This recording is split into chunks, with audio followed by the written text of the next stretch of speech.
Bom, estou aqui com o meu professor da faculdade de basquete, né, de educação física, e que por um dia chegou a ser até meu pai. E nós vamos falar hoje de conferência, das finais da Conferência Leste e Oeste.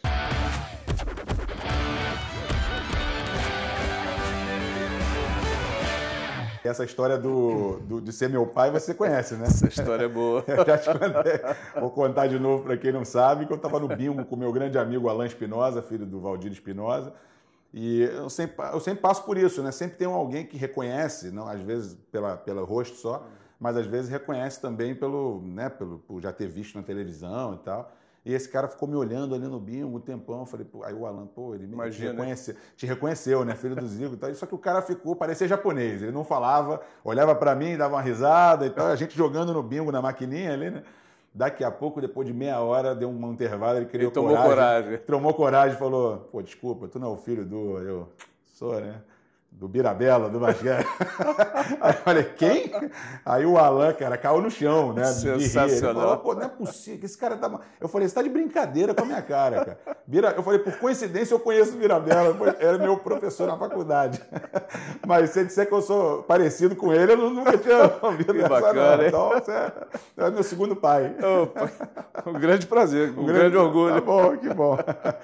Bom, cara, e aí, finais da... Bom, primeiro eu queria falar da Estácio de Sá, né, cara, que você está ainda como professor lá, né, fazendo um trabalho legal na Estácio de Sá. Me conta aí um pouco como é que está o trabalho lá. É uma grande universidade, né, o curso de Educação Física hoje lá cresceu muito, né, tem várias unidades no Rio de Janeiro, não só no Rio de Janeiro como no Brasil. Tem um corpo docente altamente qualificado. E as turmas estão de olho sempre no basquete, estão acompanhando, vendo os programas e vão curtir muito esse nosso bate-papo aqui. É isso aí, vai todo mundo assistir aqui então, né? Isso aí. A faculdade, aliás, eu te contei, né? Eu fiquei há 2 períodos de me formar na Faculdade de Educação Física. Não está a fim de voltar para... Pessoal da Estácio, me dá aquele diploma. Fazer. Aquele diploma, como é que fala? Sem ser oficial, aquele, entendeu?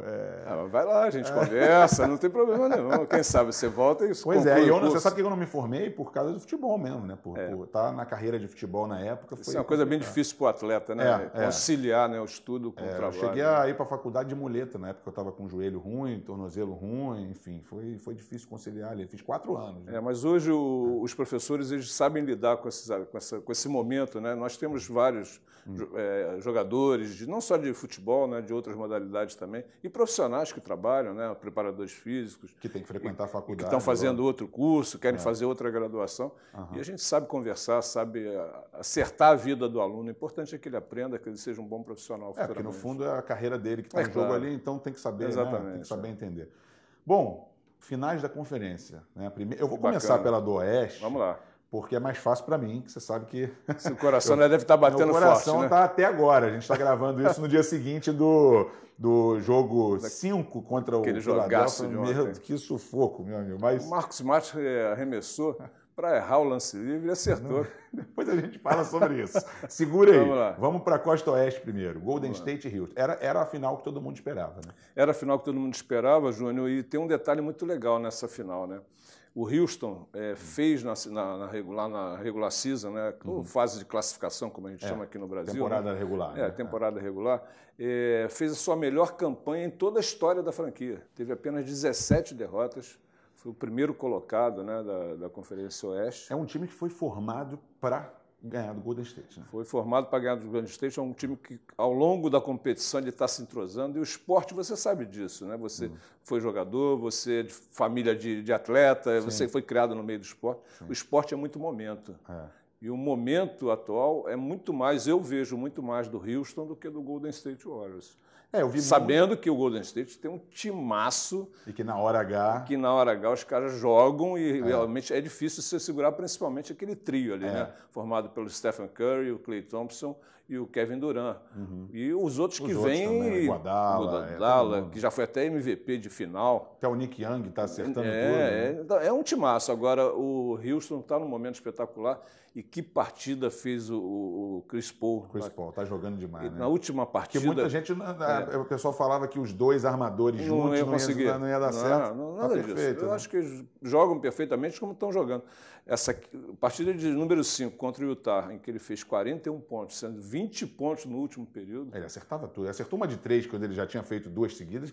É aquele dia que você sabe, quem teve em quadra, quem teve em campo, quem jogou sabe disso. Dá bola para mim que hoje hoje vai entrar. Que é com ele, né? Hoje, da onde eu chutar, da onde eu arremessar, a bola vai entrar. Mas não sei se você concorda comigo, a temporada regular é tão grande, ela é tão longa, que ela acaba, às vezes, enganando, aspas, como acontece com o LeBron no Cleveland, né? Que passa por aquelas dificuldades todas, você chega no playoff, você fala, ih, não vai dar, aí chega lá.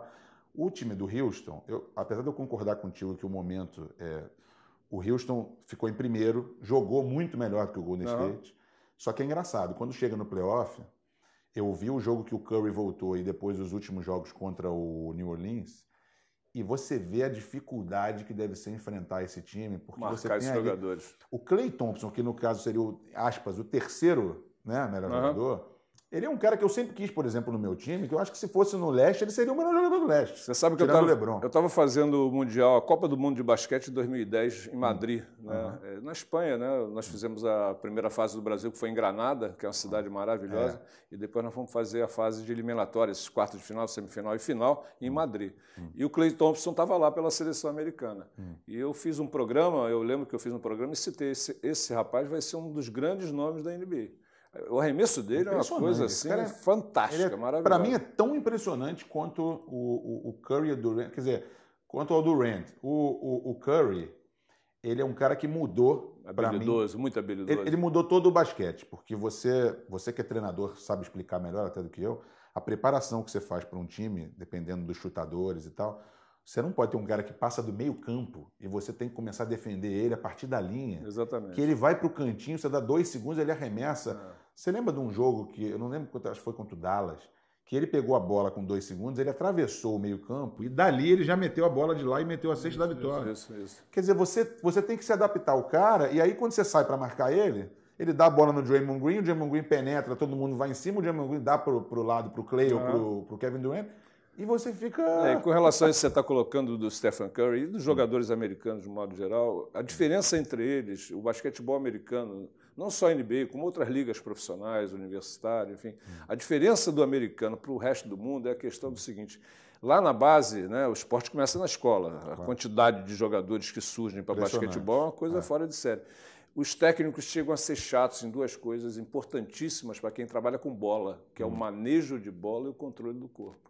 Isso já aconteceu em várias vezes, até no futebol. Claro. O time do Flamengo que teu pai jogou, que foi campeão do mundo, os jogadores eram altamente habilidosos. Muito mais do que hoje em dia. Muito mais do que hoje em dia, onde parece que pararam de trabalhar isso e está totalmente errado. Então, o Curry é um exemplo disso, não só ele, como os outros jogadores. Você vê que é muito difícil marcá-lo, ele tem habilidade com a bola, ele passa a bola entre as pernas, por trás das costas, quando você menos espera, ele arremessa da onde tiver. Ele mudou também o que todo mundo agora quer arremessar de 3...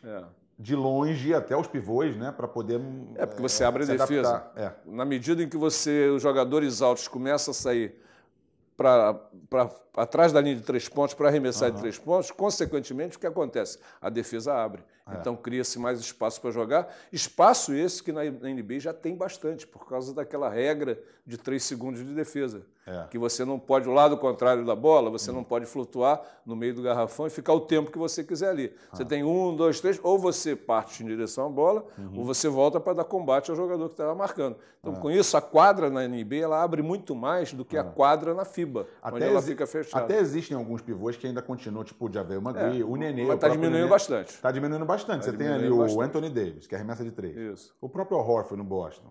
Você tem ali DeMarcus Cousins, que machucou, se estivesse nesse time do New Orleans, seria outra pedreira. O Karl Anthony Towns, do Minnesota, que arremessa de 3. Quer dizer, quase todos os grandões... Joel Embiid. É impressionante. E a bola vai de chuar. Não é aquele tipo de arremesso. Agora, o Capela no Houston também é um que não é de arremessar de 3, mas o time inteiro do Houston... O Capela tem um negócio muito bacana, que eu acho que ele é uma parede na defesa. É impressionante. Ele dá de toco, o time dele de toco. Porque o toco não é questão de você saber só saltar, porque às vezes você sabe saltar e salta muito bem, mas você não tem o time perfeito. Você tem que ter o time perfeito para dar o toque, e ele tem esse time. E engraçado que até não atrapalha ali o esquema do Houston, que você tem ali Além dos dois, né? Óbvios, o Harden. Aí você tem o Ariza. Você tem Bom o jogador Gordon, experiente. Você tem o PJ Tucker, Anderson, que tem jogado bem. Todos arremessam de 3, né? Então, um time que, quando perdeu aquele segundo jogo por tal, o pessoal, pô, tá, aí chega no dia seguinte e metem 40 pontos de diferença. Essas duas equipes que chegam à final do Oeste, elas jogaram no primeiro jogo, no primeiro dia da NBA. Aliás, os 4, né? As 4 equipes. Depois nós vamos Boston, falar dos outros Cleveland, 2. Né? Foram 2 jogos no dia 17 de outubro entre Houston e Golden State. E o Houston venceu. E entre Cleveland e Boston, Cleveland venceu. Eu não gosto de lembrar desse jogo, não pela vitória do Cleveland, porque pelo contrário, eles abriram 20 pontos, o Boston até reagiu, virou, mas porque, óbvio, por causa da lesão do Gordon Hayward, que foi uma coisa absurda, né? Foi um momento triste da NBA, né? Bom, mas para resumir aqui, Golden State, você acha que... Eu sei que a gente falou tudo isso do Houston, mas assim, para ganhar do Golden State numa série de 7 jogos, você tem que jogar certinho. Tem que jogar certo, tem que fazer o que o Cleveland fez quando foi campeão, aliás, no seu primeiro título e único título na NBA, quando perdia por 3-1 e virou uma série histórica para 4-3. Pela primeira vez. Aquela suspensão do Draymond Green, até hoje o pessoal fala, mas... Sim, mas pela primeira vez aconteceu isso na NBA. E aquele toco do LeBron James em cima do Iguodala, onde ele vem, o Iguodala vai na bandeja, ele já está no alto, é o time que eu falo do toco, é o cara saber saltar antes. Ele já vai sabendo, vai arremessar. E colou, pregou ele na tabela. Enfim, o Houston tem condições, sim, de ganhar. Até eu ia concluir que nessa temporada eles jogaram 3 partidas. Mas na época do LeBron não estava o Kevin Durant também. Não, né? não estava o Kevin mais Durant. Mais difícil ainda, né? Pois é, agora tem o Kevin Durant. Só ele, só isso. Mas o Houston e o Golden State jogaram 3 vezes nessa temporada. O Houston ganhou 2. Sim. O Golden State ganhou 1. E tem um mando de quadra. E tem um mando de quadra. Vale... Então, eu acho que vai ser uma série muito dura, de difícil prognóstico. A não ser que você me imprense aqui na parede. Tem que mas tem que ter uma... Tem que ter. Eu estou torcendo para o Houston. Eu estou torcendo para o Houston por causa do Nenê. Também. Eu quero ver o Nenê campeão da NBA. Também. Thiago Splitter foi campeão, o Leandrinho foi campeão, o Anderson Varejão teve nos 2 times e ganhou o anel de campeão. O Nenê merece. O Nenê tem uma carreira legal. Mas se tivesse que apostar... Se tivesse que apostar grana mesmo? Golden State. Golden State, eu não vou perder meu dinheiro. É isso aí. Ou então apostar no Houston para ganhar muito. Tomara que a gente perca o dinheiro, não nesse sentido, mas assim, eu acho que... claro, eu sou contra essas apostas de dinheiro, mas eu gostaria de ver até 7 jogos, porque eu acho que vão ser jogos brilhantes. Acho difícil a gente ver um jogo entre essas 2 equipes nesse playoff que não seja aquele jogaço que no dia seguinte você fica pensando como é que aconteceu aquilo, como é que perdeu o jogo, como é que ganhou o jogo. Mas tomara, mas até pela configuração... Um 4-0, 4-1 vai ser uma surpresa danada. Eu acho que um 4-2 não é assim, não é uma surpresa não, porque né, você às vezes 4-2 para 4-3, 6-7 jogos. Bom, tudo bem, agora vamos para a parte mais difícil para mim, porque é o seguinte... Eu nos programas aqui com o Luan e com o Vegeta que a gente falou sobre... Eu vi os programas exatamente. Espetaculares, parabéns. Então, só que a dificuldade é apostar contra o LeBron James, como era com o Michael Jordan. Por quê? Eu também não confiava no Indiana e nem no Toronto. Eu não confiava para ganhar dele. Porque o Indiana quase que ganha, né? 4-3, né? Pois é, uma coisa muito psicológica que eu acho que também enfrentar o cara não é uma coisa muito fácil, né? A gente fala só dele, parece até que só ele que joga no time, mas assim, é que é impossível, né? Você falar do Chicago, tirar o time, se tirar ele do time, acabou. Não chega nem no playoff. Não chega nem no playoff. E toma 4-0 se estiver no playoff, né? É verdade. E assim, o Boston, eu falei que para mim, mesmo sem Gordon Hayward e Kyrie Irving, e sem o Daniel Theis, que é um pivô que o pessoal não fala, mas é um alemão que estava jogando pra caramba. Eu falei, eu acho que a gente vai chegar, até pelo sorteio ali que não pegou o Toronto, você pegar o Milwaukee com o mando de campo, com o mando de quadra, né? Se não tivesse o mando, seria difícil. Mas com o mando e contra o Philadelphia, contra o Miami, eu falei para o Luan, eu acho que a gente vai chegar na final da conferência, porque em casa o Boston dificilmente perde para esses times, mesmo com um time desfalcado. Mas contra o Cleveland o buraco é mais embaixo. Né? É outro jogo, né? No esporte a gente sempre aprende que cada jogo é uma história. Isso é verdade, você tem que entrar, encarar. Porque ganhou vai ganhar. Não, não é assim. Porque ganhou do fulano, vai ganhar do Beltrano. Não existe isso. Não. Cada jogo é uma história, você tem que se preparar de acordo com o adversário que você vai enfrentar. O Boston tem um grande técnico. Melhor técnico, para mim, o melhor técnico. Eu acho isso fundamental. Eu acho que o comando da equipe ele é fundamental. Você vê que a equipe do Boston ela é muito bem plantada, postada na defesa. Ela tem jogo de transição, ela sabe contra-atacar, não é aquele contra-ataque louco que os caras só correm, não é isso. E quando tem que trabalhar no 5 contra 5, no ataque organizado, você vê que o time tem estrutura, o time tem movimentações, os jogadores sabem o que vão fazer, alguns às vezes com um pouquinho de loucura e tal, mas depois... Marcos Marques, da vida. Exatamente, mas eles se doam bastante. E você sente, isso é importante, Júnior, que o técnico tem o time na mão. Porque às vezes ele nunca está nervoso, né? Você olha para ele, ele está em qualquer hora ele está tranquilo. Você vê que às vezes o cara é um bom técnico, mas não tem o time na mão. O time não compra a ideia do jogador. Teve um grande técnico no basquetebol da NBA chamado Pat Riley. Você falar em Pat Riley, né? Do Lakers, Miami. Exatamente. O Pat Riley era técnico de contra-ataque. E ele foi contratado para aquele time do Lakers. O Showtime do Lakers. Showtime do Lakers, né? Mas eu tenho até uma fita dele que eu passo para os meus alunos quando eu falo em contra-ataque, exatamente para mostrar o seguinte. Ele fala o seguinte: não adianta você querer impor as coisas dos jogadores. Você tem que vender o peixe para ele tem que comprar o que você está falando, tem que aceitar a tua ideia. A partir desse momento, as coisas ficam muito mais fáceis. Então, sempre que eu olho para esse técnico do Boston, Brad Stevens, eu procuro e vem à cabeça esse momento do Riley que eu ouvi, entendeu? Ele falando isso. Então, os jogadores acreditam no trabalho dele, os jogadores... não, esse cara sabe, esse cara tem conhecimento. E eles o time faz o que faz na quadra. Eles estavam falando na TV americana, inclusive, isso, que quando o general, né, mostra confiança, as tropas confiam nele. E o treinador pode, às vezes, não te dar tanta força, mas ele pode tirar a tua força também, né? Ele pode tirar a tua confiança. Exatamente. Né, no caso, né? Eu, como jogador, você, como jogador, teu pai também já deve ter falado isso. Às vezes, a gente passa por vários momentos na vida, né, de profissional, né?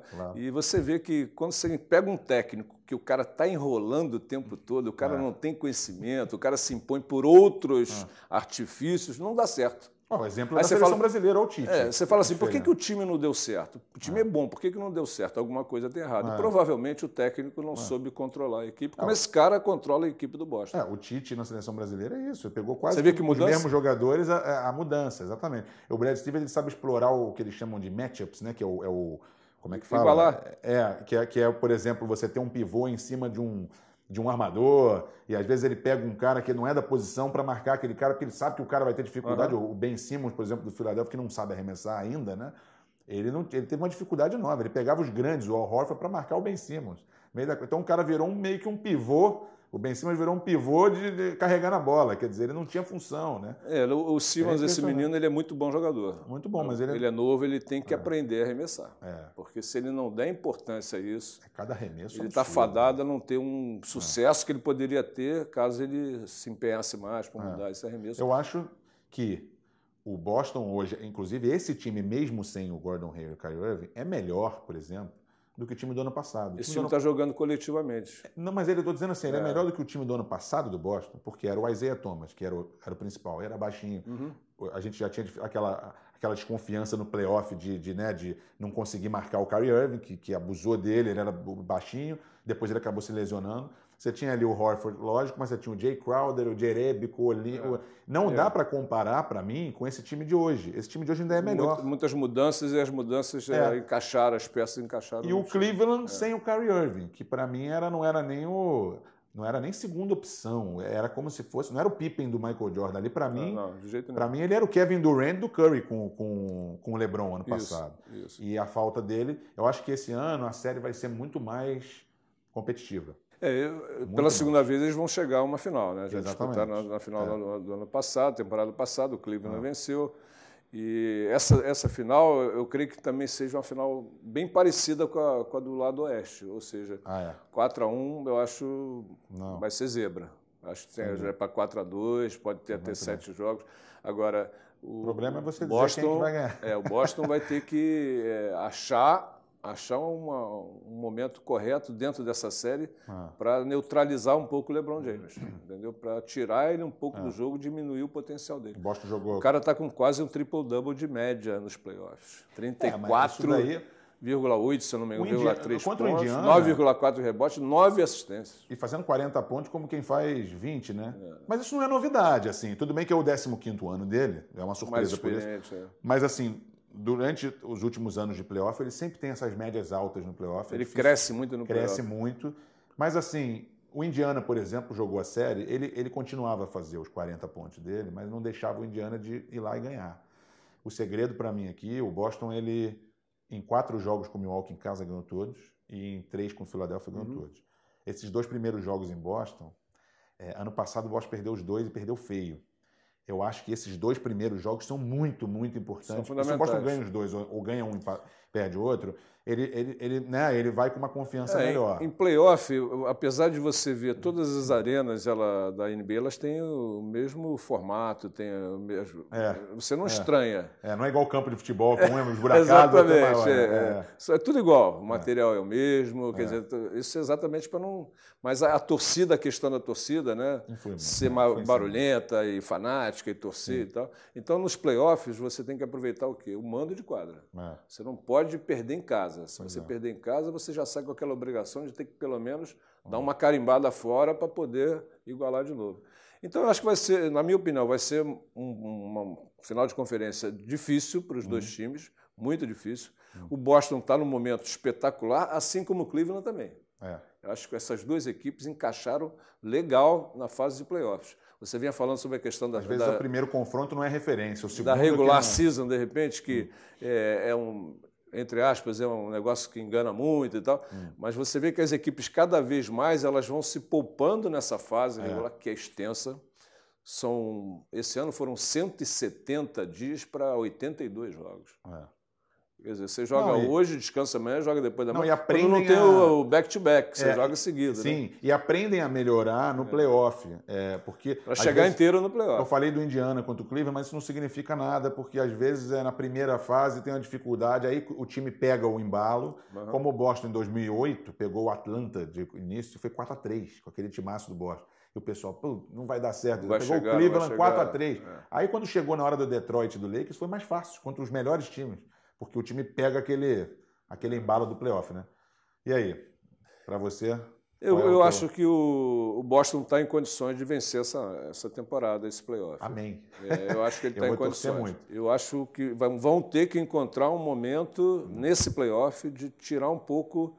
Você não vai fazer o LeBron zerar, nem fazer menos de 20 pontos. Pelo contrário. Mas se ele já fizer entre 20 e 30, já está no lucro. Já é lucro do Boston. Mas eu acho que o segredo ali é o Kevin Love, o Kyle Korver. Que está jogando bem. Esse cara me incomoda muito, esse Kyle Korver. Esse é matador de 3 pontos. Impressionante. Esse é gatilho.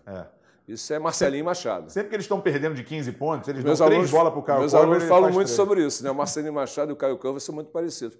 E eu concordo, na questão de arremesso. Arremesso de 3. De arremesso, porque eles são jogadores que estão em quadra para arremessar. Gatilho rápido. Gatilho rápido. Assim como é o J.J. Redick, que é o gatilho rápido do Oeste. E esse o Boston conseguiu controlar. Que agora está no Leste. Né? Bom, só para não perder o costume, vou apostar no Boston. Lógico, torcer para o Boston. Se eu tivesse que apostar grana, eu até acho que, assim como o Golden State, eu apostaria no Cleveland, que é difícil. E ainda mais sem Kyrie Irving, sem o Gordon Hayward. Mas vou torcer pra caramba. Vou só para deixar, pra não perder o costume, eu vou apostar no meu time. Então, pelos nossos prognósticos aqui, a gente deve ter uma final de NBA com Boston e Houston. Pela torcida, sim. Tirando Cleveland e Golden State. Pela torcida, sim. Tomara. Cleveland e Golden State podem ir para a quarta final consecutiva. Verdade. Tem que parar com isso, né? Temos que dar um jeito de parar com isso. Então, Boston e Houston seria a volta ao passado. Que situação difícil, hein? Só nos resta torcer. É isso aí. Só nos resta torcer e por bons jogos, que nós vamos ter, com certeza. É isso aí. Meu amigo, grande abraço. Um grande abraço. Obrigado. Saúde e ótimos jogos pra gente. Tomara.